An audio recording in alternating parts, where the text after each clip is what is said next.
Welcome back. So, one of my favorite herbs across the board when stress, tension, those life pressures are just kind of like coming in, coming in on us, and we can't just like go curl up in a ball, go snuggle in our bed, and just like wait for that wave of tension and life intensity to pass. My favorite herbs to use is ashwagandha. And ashwagandha, yes, super big name, Ayurvedic herb, can seem kind of intimidating because it is this big word. Not for us English people, it's not really easy to say, but this baby is awesome. This is in the family of adaptogenic herbs, meaning it can basically help the nervous system and the endocrine system respond to highs or lows so much more efficiently than if we just basically went full steam head first into whatever life tension pressure we're currently experiencing. And there's one 60-day study that showed that ashwagandha, just taking 300 milligrams per day, could lower blood cortisol levels by 27%. And you've probably heard about cortisol hundreds, if not thousands of times, because cortisol is one of those things that goes up, this hormone that goes up when we're under a lot of stress. And when it's consistently elevated, which is implicated in stressful situations that are chronic, this can lead to negative body composition changes. This can lead to basically like a lot of belly fat around our midsection, which then that's associated with diabetes, with dementia, with heart disease, and just general unwellness, dysfunction metabolically across the board, and heightened levels of inflammation. So nobody wants a chronically elevated cortisol. What we do want is potentially something to help clear that for us, or make it so that the tension coming against us doesn't feel quite as intense as it may actually be. And that's where ashwagandha can be super helpful. On top of the belly fat creating cortisol effects, there's also the fact that elevated cortisol consistently can decrease T4 to T3 conversion. And T4 and T3 are our main thyroid hormones. T3 being the most active, metabolically active thyroid hormone. So if T3 can't do its duty because our body's not creating enough of it, because we're under duress and got all this cortisol being produced, we're not going to be happy. Low thyroid function, big deal these days, and that's fatigue, that's slow metabolism, that's slowed bowel movements, that's feeling like our brain just will not do what we need it to do. So having something on board to basically help us basically metabolize our T4, T3 better, and clear cortisol more efficiently, something like ashwagandha, could play a huge dividend. And there's already enough pressure. Life's already coming at most of us fast enough already.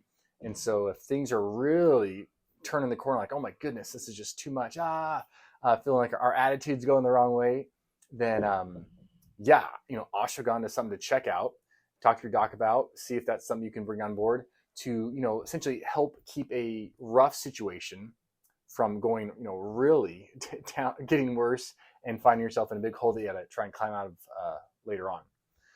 Myself personally, clinically, I found that ashwagandha is super helpful for patients who are kind of in this low energy but yet anxious state, feeling like on edge, but maybe having some brain fog going on, and just kind of feeling overwhelmed by the daily activities of life generally and work. And it's kind of like you got this balloon that's been just inflated right to the edge of exploding, and you put the ashwagandha in there, in the person that's like kind of you just bring a little bit of pressure off that balloon, let a little air out, deflate it just a little bit. You still got that nice pretty balloon, nice, but you're not as likely to puncture it. It's got a little more give to it. You put some pressure in, it's not just going to explode. And that's kind of what it does for the human being. It just like gives us a little bit extra margin to work with, so that when things are coming our way, when we feel like we're going to burst, we have just like this little bit extra margin to work with, and we can kind of like think our way through things and not just be responding out of whatever our nervous system's bringing right in front of us. Right? We have just a little more space to work with.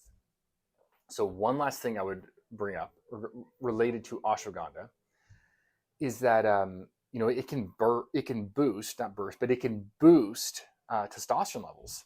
And there's endless studies on ashwagandha for all kinds of things, but this is always a fun one because there was a study done on 57 men, and it basically showed that over 8 weeks of ashwagandha use, that testosterone levels went up about 15%.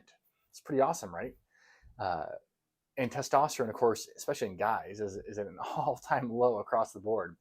And whenever I can use an herb to help promote something like testosterone rather than giving a gentleman testosterone, I definitely find that ideal. As the body is just so much more intelligent than we are. It's so much more calculated in why it's going to do what it's going to do, and why things are low, why things are high. And so if we can give something that's going to work along with the body's natural, just supernatural intelligence, then we're going to get along so much better versus us, trying to manipulate medications a bunch. Sometimes testosterone is needed, and of course I'll use it. But if I don't have to, I'm definitely going to try not to, because working with herbs and working along with the body versus just throwing a medication mix, man, so much better for the long term. So look at how you can potentially use something like ashwagandha to help the processing of your hormones if you're having hormonal issues, and even fertility issues. There's studies suggesting that it can improve male fertility, and I believe it was like 14% increase in the likelihood of the female becoming pregnant in men who had been given ashwagandha to support, who were seeming to have some infertility issues. So when infertility is an issue, man, you want to bring on all guns aboard that potentially can help mitigate that situation and support the creation of a human being. So that's another one to talk to your doctor about if you are having issues with fertility, is checking out ashwagandha. Now, if you've used ashwagandha, I'd love to hear about it. It's always super interesting to hear how people are using things, the response they've gotten, or even interesting symptoms and signs that a particular herb worked for or really helped with. So if you have used it, man, let me know in the comments how's it worked for you. I would love to know. I'm Dr. Matt. I hope you liked, subscribed, send this on to a friend who's experiencing potentially extra stress, extra tension, and help them out. Talk to you guys later.